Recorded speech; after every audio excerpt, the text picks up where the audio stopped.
नमस्कार दोस्तों, स्वागत है एक बार फिर से आपका मेरे यूट्यूब चैनल विदाउट म्यूज़िक मंत्रा में। पिछले एपिसोड यानी कि पिछले वीडियो में हमने केतु ग्रह के बारे में जो बात की थी उसमें हमने जाना था कि केतु ग्रह की महादशा यदि किसी व्यक्ति किसी जातक की कुंडली में आती है तो उनको किस तरह की परेशानियों का सामना करना पड़ता है और किस तरह के एक तरह से अपने व्यवहार में जो चेंजेस आते हैं, अपने जीवन में जीवन के परिदृश्य में जो चेंजेस आते हैं उनके लिए एक तरह से उसे पूर्ण रूप से तैयार रहना चाहिए। तो उनमें कुछ एक समस्याओं के बारे में पहले हमने डिस्कस किया था। लेकिन आज की वीडियो को शुरू करने से पहले एक बार हम जान लेते हैं कि केतु ग्रह है क्या। देखिए, आप जानते हैं कि राहु और केतु दोनों ही आपस में जुड़े हुए हैं और केतु छाया ग्रह, दोनों को ही छाया ग्रह माना जाता है। तो केतु की जो छाया ग्रह का दूसरा पार्ट है वो राहु ही तो है। राहु सर है और केतु जो है पूंछ है, यानी कि पूरा का पूरा जो धड़ का नीचे का हिस्सा होता है, गले के नीचे का हिस्सा जो होता है वो केतु के रूप में जाना जाता है। और राहु ग्रह का जो शेष शरीर अगर मिलता है केतु के साथ तभी संपूर्ण, ये दोनों जो राहु और केतु हैं एक दूसरे की खोज में रहते हैं। वैसे भी 180 डिग्री की नोट पर दोनों एक दूसरे के आमने सामने होते हैं और दोनों कहीं ना कहीं संपूर्ण अपने आप को मानते भी नहीं हैं और संपूर्णता की तलाश में भटकते रहते हैं। और जो भी माध्यम उन्हें मिलते हैं, माध्यम चाहे किसी ग्रह के साथ संयोग करने का यानी कि उनके साथ बैठने का, जो युति जिसे हम कंजंक्शन के रूप में जानते हैं उस रूप में मिले, या किसी जातक के जीवन में उन्हें एज ए जैसे महादशा के रूप में एंटर करने का मौका मिले, तो कहीं ना कहीं उन अपनी जो भी उनकी अतिरिक्त इच्छाएं होती हैं उनको उन्हीं जातकों के माध्यम से संपूर्ण करने की कोशिश में राहु और केतु जीवन भर लगे रहते हैं। और इसके अलावा केतु जो है अन्य चीज़ों के अलावा बाकी तो चीज़ें आपको पता ही हैं कि अलगाव का, मोक्ष का, अवसाद का है, लेकिन रहस्य जो भी जितनी भी सीक्रेट एजेंसीज में कार्य करने वाली या जिनका इंटरेस्ट होता है, कहीं ना कहीं वो लोग भी केतु से प्रभावित होते हैं। आध्यात्मिकता, जितनी भी स्पिरिचुअलिटी की चीज़ें बोलिए या उनसे जुड़े हुए तत्व जो हैं वो भी केतु ग्रह से संबंधित ही माने जाते हैं। मुक्ति मुक्ति तब तक किसी व्यक्ति को नहीं मिल सकती जब तक उसका केतु बहुत अच्छी अवस्था में ना हो।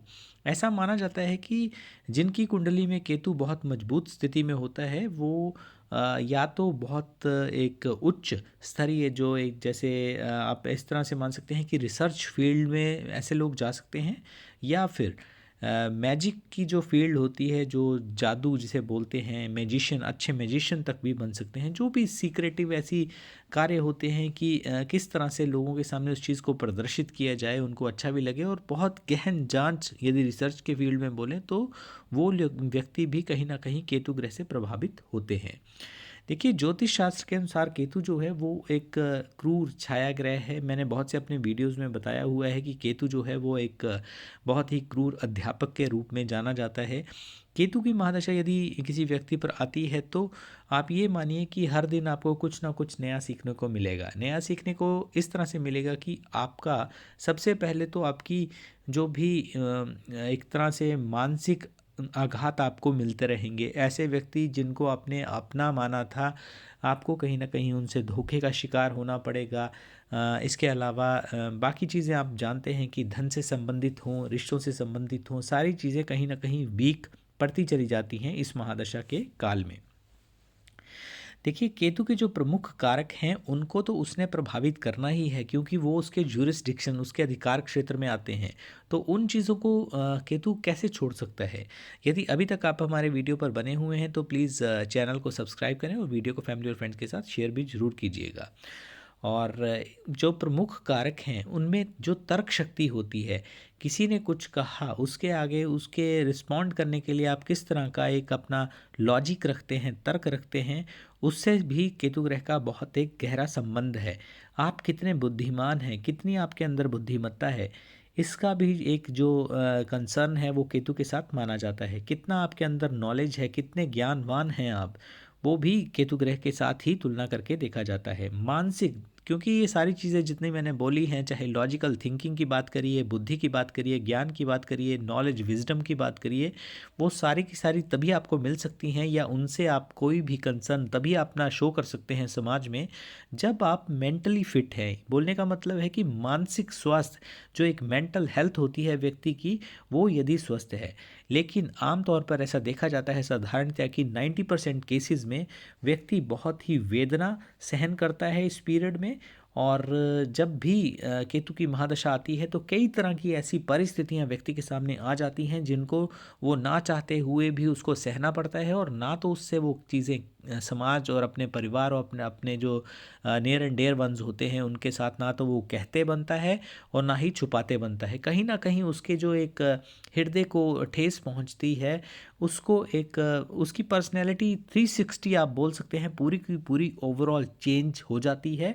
और खुद के जो रिश्तेदार हैं वो भी कहीं ना कहीं उससे दूर होते चले जाते हैं, और उनकी ज़ुबान पे उनकी जो जीवा पे एक ही बात होती है कि ये व्यक्ति ऐसा नहीं था। यानी कि कहने का मतलब है कि चाहे आपकी पर्सनैलिटी बोलिए, आपका व्यवहार बोलिए, किसी भी तरह से आप बोलिए, लेकिन आपके ऊपर ब्लेम लगना, दोष लगना, ये चीज़ें होती ही होती हैं। कल के वीडियो में हमने जो बातें कही थी कि कौन सी ऐसी परिस्थितियां हैं जिनमें व्यक्ति को क्या क्या सहन करना पड़ता है, तो मैं फिर से एक बार रिपीट कर सकता हूँ। वैसे आप मैं एंड स्क्रीन पे वीडियो का लिंक दे दूँगा, आप उसमें देख सकते हैं भाग 1 में। आज का जो है वो भाग 2 है।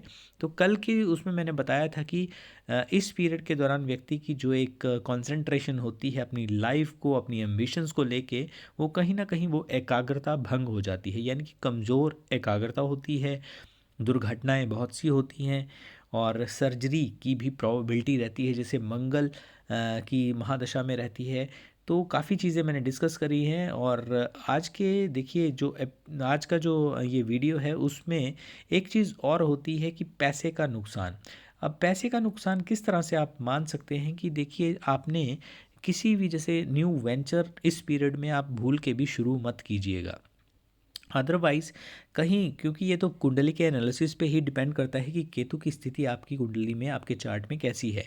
परंतु यदि आपने बिना सोचे समझे, जैसे अपने बड़े बुज़ुर्गों की सलाह या अपने दोस्त मित्र जो हैं उनकी सलाह पर यदि कोई ऐसा बिज़नेस का आपने ज़्यादा पैसा लगा के कुछ ऐसा इन्वेस्ट कर दिया, तो हो सकता है कि 7 साल मतलब जो पीरियड होता है केतु का, उससे ख़त्म होने से पहले पहले आप ज़मीन पे आ जाएं, यानी कि पूरी की तरह बर्बाद हो जाएं। क्योंकि केतु का देखिए आप दोनों चीज़ों को जोड़ के देखें। आपने जो इन्वेस्टमेंट कहीं पे भी करी है, चाहे एजुकेशन बोलिए, विदेश यात्राओं या विदेश में पढ़ने के लिए लोग जाते हैं तब भी वो इन्वेस्टमेंट्स करते हैं इस तरह की, मतलब एक ह्यूज मनी जो एक अमाउंट इन्वेस्ट रहता है, हार्ड अर्न मनी जो व्यक्ति की होती है वो इन चीज़ों पे लगती है। कोई बिज़नेस को एस्टेब्लिश करता है तो जो केतु है वो तो वैसे भी मटेरियलिस्टिक चीज़ें जो भी आपकी मनी वाइज बोलिए, स्पेशली धन से संबंधित जितनी भी चीज़ें होती हैं उसको उसने ग्रो होने नहीं देना है इस पीरियड में। ये आप साथ में लेके चलिए। बहुत ही ऐसे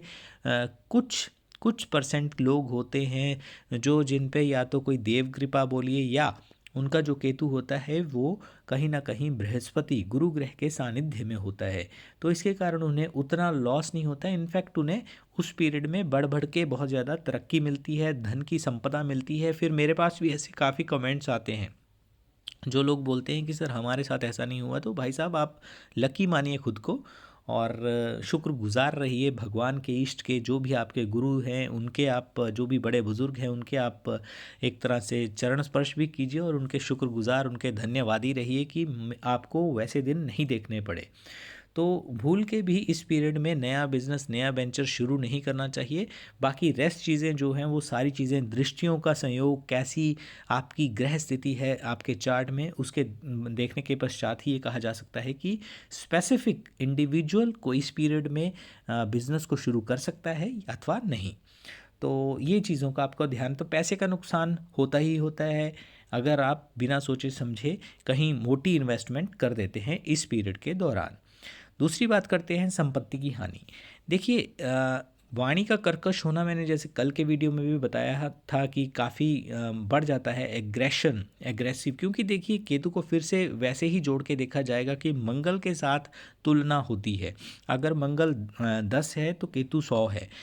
इतनी बात नहीं होती, ज्योतिष शास्त्र में बहुत छुपा हुआ ग्रह है केतु जो है, तो इसीलिए इसको रहस्यमय ग्रह भी माना जाता है। और इसके अलावा जो है, जैसे क्रोध की मात्रा की बात करें तो बहुत ज़्यादा क्रोध इस दौरान व्यक्ति का बढ़ जाता है। और वाणी का कर्कश होना रिश्तों में कहीं न कहीं दरार या संबंधों में वहाँ पे तो थोड़ा-सा द्वेष आता ही है, लेकिन पास-पड़ोस में भी एक तरह से पड़ोसियों के साथ बोलिए या जो भी आपके निकट जन हैं, रहने वाले लोग हैं, उनके साथ भी कहीं न कहीं संबंधों में एक तरह से दरार का सामना करना पड़ता है। तो संपत्ति की हानि इस तरह से हो सकती है कि कई बार इतनी आर्ग्यूमेंटेटिव सिचुएशंस हो जाती हैं कि व्यक्ति को कोर्ट केसेस का सामना भी करना पड़ता है, जिसमें यदि कोई कोर्ट केस चल रहा है तब निश्चित जानिए कि इस पीरियड के दौरान हार का सामना ही करना पड़ता है। एक और चीज़ जो हेल्थ वाइज देखी गई है कि इस पीरियड में जैसे सुस्ती बहुत बढ़ती है, तो कहीं ना कहीं मोटापा व्यक्ति में बहुत ज़्यादा बढ़ जाता है। ना तो अपनी सेहत की तरफ ध्यान देना, ना अपनी पर्सनैलिटी को अच्छा बनाने के लिए ग्रूमिंग या जैसे शेव या इस तरह की चीज़ों पे ध्यान देना, बन संवर के ना रहना, ऐसी चीज़ें देखी जाती हैं। और साथ में जब सुस्ती और लेथार्जी का एक माहौल होता है तो व्यक्ति का कहीं ना कहीं मोटापा भी बढ़ जाता है इस पीरियड के दौरान। घुटनों की समस्या, देखिए जोड़ों से संबंधित समस्याएं बहुत ज़्यादा बढ़ती हैं इस पीरियड के दौरान, क्योंकि कहीं ना कहीं जैसे सुस्ती का मैंने बोला है, तो व्यक्ति जो है वो एक स्टेगनेंट पोजीशन में आ जाता है। उसको अच्छा लगता है कि एक ही कमरे में रहे, ना किसी से ज़्यादा बोलचाल हो, ना कुछ खाने की इच्छा है, ना कहीं घूमने जाने की इच्छा है। और एक तरह से जिसे बोलते हैं ना, जब किसी हमारे ही देश के जब कुछ एक क्षेत्र होते हैं, जब वहाँ पे बर्फ़बारी हो जाती है तो ऐसे बोला जाता है कि वो शेष देश के शेष भाग से कट गया। तो ऐसा व्यक्ति जो होता है उस दौरान अपने कुटुंब, अपने परिवार, अपने नियर एंड डियर वंस, अपने फ्रेंड सर्कल सबसे कट के एक साइड में हो जाता है। कुछ तो उसके खुद के ऐसे जैसे वाणी का कर्कश हो जाना इस पीरियड के दौरान, तो उन चीज़ों के कारण वो चीज़ें जो हैं वो रूप ले लेती हैं। अदरवाइज़ कुछ प्रभाव जो है वो समाज की तरफ से भी मिलता है, जिसके कारण व्यक्ति का मन इतना व्यथित हो जाता है कि अब मुझे किसी से कोई संबंध नहीं रखना। और या तो वो अपने आप को भगवान की तपस्या में, भगवान की भक्ति में, पूजा पाठ में संलग्न कर लेते हैं, या फिर समाज से कटकर एक स्थान पर बैठकर खुद में ही वो अपने ही आप में मस्त रहते हैं। और मानसिक अस्थिरता बहुत ज़्यादा बढ़ जाती है। कहीं ना कहीं जो एक मेंटल स्टेबिलिटी जिसे बोलते हैं, कि आमतौर पर यही माना जाता है कि कैसे जीवन में आगे बढ़ा जाए, लेकिन इस तरफ व्यक्ति इस दौरान ध्यान नहीं दे पाता है। और उसे जितना ज़्यादा हट के और अपने कुटुंबजनों से बोलिए या अपने परिवार के सदस्यों से दूर रहकर अच्छा लगता है, और किसी चीज़ में उसे नहीं लगता है। मानसिक रूप से एक तरह से बहुत ज़्यादा व्यक्ति की थकान बढ़ जाती है। शारीरिक रूप से थकान सुस्ती के रूप में वैसे ही होती है, और मानसिक रूप से भी इतना अवसाद, टेंशन, परेशानी, चिंताओं से व्यथित होता है व्यक्ति की थकान बहुत ज़्यादा बढ़ जाती है। एक अजीब सी फीलिंग होती है इस एक भावना आप बोल सकते हैं, एक ऐसा एहसास होता है जिसे व्यक्ति पूर्णतः व्यक्त नहीं कर सकता खुद से भी।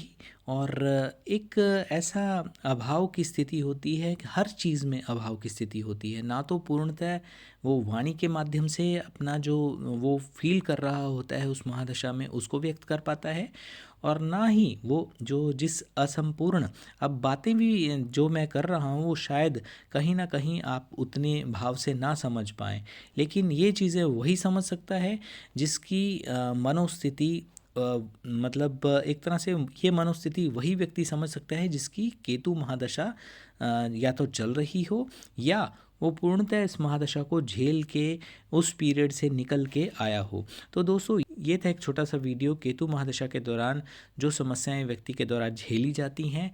अगला वीडियो कुछ एक टर्म्स और रह गई हैं उनसे संबंधित होगा, तो उसको भी आप ज़रूर देखिएगा। आज के वीडियो में बस इतना ही। वीडियो देखने के लिए आपका बहुत बहुत शुक्रिया, और चैनल को सब्सक्राइब ज़रूर करें। वीडियो को फैमिली और फ्रेंड्स के साथ शेयर भी ज़रूर करें। आज की वीडियो में बस इतना ही। वीडियो देखने के लिए बहुत बहुत धन्यवाद।